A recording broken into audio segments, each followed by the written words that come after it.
안녕하세요. 법무법 인천 곽준호 변호사입니다. 오늘은 캄보디아 리딩방의 사건에 대해서 말씀드리겠습니다. 이 사안은 캄보디아에서 리딩방 영업 팀원, 그러니까 TM이라고 하죠. TM으로 일하면서 HTS에 가입을 유도한 사안입니다. 실제적으로 결과를 먼저 말씀드리면 집행유예를 받았고요. 그래서 저희가 이 영상을 찍게 되었습니다. 이 사안에 적용된 법조는 사기죄, 범죄단체 가입 및 활동, 그리고 자본시장법입니다. 자본시장과 금융투자업에 관한 법률 위반이죠. 크게 사기, 범단, 자시법 이 세 가지로 재판을 받았고요. 팀원이다 보니 가담 정도가 약하다는 부분을 집중적으로 어필하였습니다. 아무리 짧게 또는 조금 가담했다 하더라도 해외 여권 도장이 찍히게 되면 일단 가담한 것은 맞거든요. 그래서 나는 몰랐다고 무죄 주장을 먼저 하지 않는 것이 중요하긴 합니다. 재판부에서는 받아들여지지 않을 주장을 하게 되면 소위 말하는 괘씸죄를 줄 수가 있거든요. 괘씸죄는 별다른 것이 아니라 법리적으로 맞지 않는 주장, 그리고 증거가 없는 무죄 주장, 그리고 판례 경향이나 동향이 맞지 않는 주장 등을 하는 경우에 재판부가 반성하지 않는다는 문구를 쓰면서 형량을 조금 더 높게 주는 것이거든요.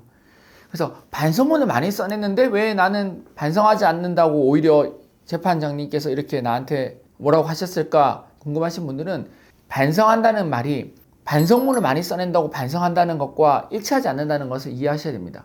형사재판에 있어서는요, 이 문구나 어휘가 일반적인 용어와 좀 다를 수가 있거든요. 그 중에 하나가 이제 그것입니다. 따라서 반성문 많이 써낸다고 반성한다고 보는 것은 아니라는 점을 우선 말씀드리고요. 그래서 이제 이 사안은 저희가 이제 사기 부분에 있어서는 크게 실제적인 가담 경위와 가담 정도가 약하다는 것과 두 번째로 실제 수익이 적다는 점을 적극적으로 어필하였습니다. 두 번째로 이제 범단이 있는데요. 아직도 이러한 사안에 있어서 범단 무죄를 주장하자고 하는 경우도 있더라고요. 근데 사실 범단 무죄는 쉽지가 않고요. 예전부터 범단이 이제 보이스피싱 사건에 처음 들어오기 시작했을 때부터 그때부터도 범단에 각종 논란들이 있었거든요. 근데 애당초에 범단이라는 것이 이러한 집단적인 범죄를 처벌하려고 만든 규정입니다. 그렇기 때문에 이 주장에 대해서 무죄 주장하는 것은 좀 어떻게 보면 현명하지 못한 주장이 될 수도 있습니다. 물론 저희는 범죄단체 무죄를 받은 경우도 있습니다. 그래서 범죄단체 무죄를 받은 것으로 예전에 동영상도 찍었는데요. 여튼 이러한 사안에 있어서는 범단 무죄 주장이 쉽지가 않고 바람직하지도 않습니다. 왜냐하면 형사재판이라는 것은 구속이 되어 있으면 시간이 정해져 있잖아요. 재판도 시간이 정해져 있고요. 그래서 정해진 시간과 정해진 기회 그 안에서 정말 주장해야 될 포인트를 정확하게 집어서 그 부분을 적극적으로 어필해야 좋은 결과를 받을 수 있거든요. 여기서 말하는 범죄단체가 내가 생각하는 범죄단체와 다르다고 해가지고 나는 무죄다. 예컨대 아니 우리가 무슨 범죄단체냐. 동네 선후배들 또는 아는 형 동생 사회 친구들끼리 모여서 조금 이렇게 나쁜 짓을 했다고 해서 우리를 조폭처럼 볼 수 있냐 하는데 여기서 말하는 범죄단체가 그런 조폭을 말하는 것이 아니거든요. 전략적이고 합리적인 현명한 판단이 필요한 것입니다. 그리고 자본시장법이 이제 남아있죠. 자시법은 아주 예전에 있어서는 자시법도 이러한 먹튀, 소위 말하는 먹튀의 경우에 있어서는 무죄가 나올 수 있었거든요. 왜냐면은 생각해 보시면 사기라는 것은 어떠한 용역이나 거래를 한다고 해놓고 제공하지 않아서 성립되는 것이고 예전에 있어서의 자본시장법은 주식이나 이러한 부분을 허가를 받지 않고 거래하는 경우에 이제 성립되는 것이거든요. 그래서 저희가 예전에 FX 마진 사건에 있어서 4천억짜리 사건에 있어서 사기죄에 대해서는 유죄를 받았지만 자본시장법에 있어서는 예전에서 무죄를 받았거든요. 그래서 1심에서 15년이었던 분을 저희가 항소심에 선임해서 6년을 감형해서 9년으로 항소심에서 받아들였습니다. 그런 적이 있었는데요. 지금은 이제 더 이상 근데 그 부분이 적용되지 않습니다. 왜냐하면 법이 바뀌었거든요. 이제는 형태만, 외형만 형성을 해도 자본시장법이 성립이 됩니다.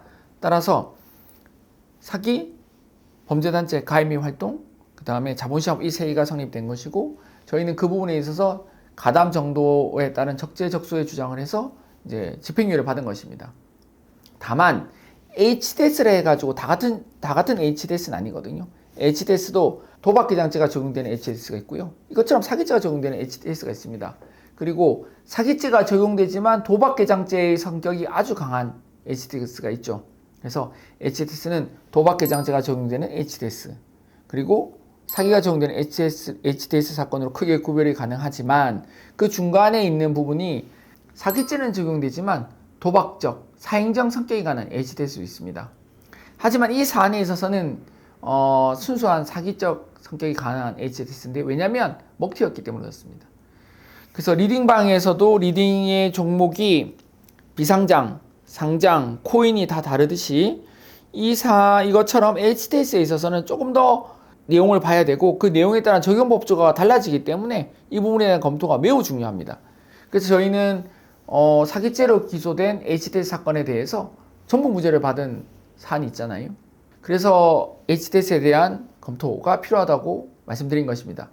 HTS를 해가지고 무조건 다 인정하고 시작하는 것이 아니라 상세하게 이 HTS가 어떤 제목에 적용되는 것인지 도박개장죄인지 사기인지 사기면서 도박개장죄적 성격 즉 사행성이 있는 것인지를 꼼꼼하게 보고 거기에 맞춰서 진행을 하는 것이 중요합니다.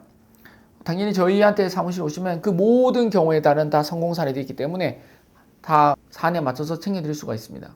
이 사안은 캄보디아 리딩방 그 쌍둥이 건물 있잖아요. 거기서 일한 그 사안입니다.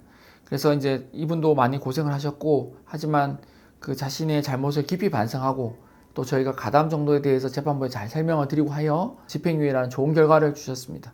이 캄보디아 리딩방 또는 일반 리딩방 HTS로 인해서 수사나 재판을 받으시는 분들은 저희 사무실에 문의 주시면 저희가 성실하고 자세하게 상담드리겠습니다.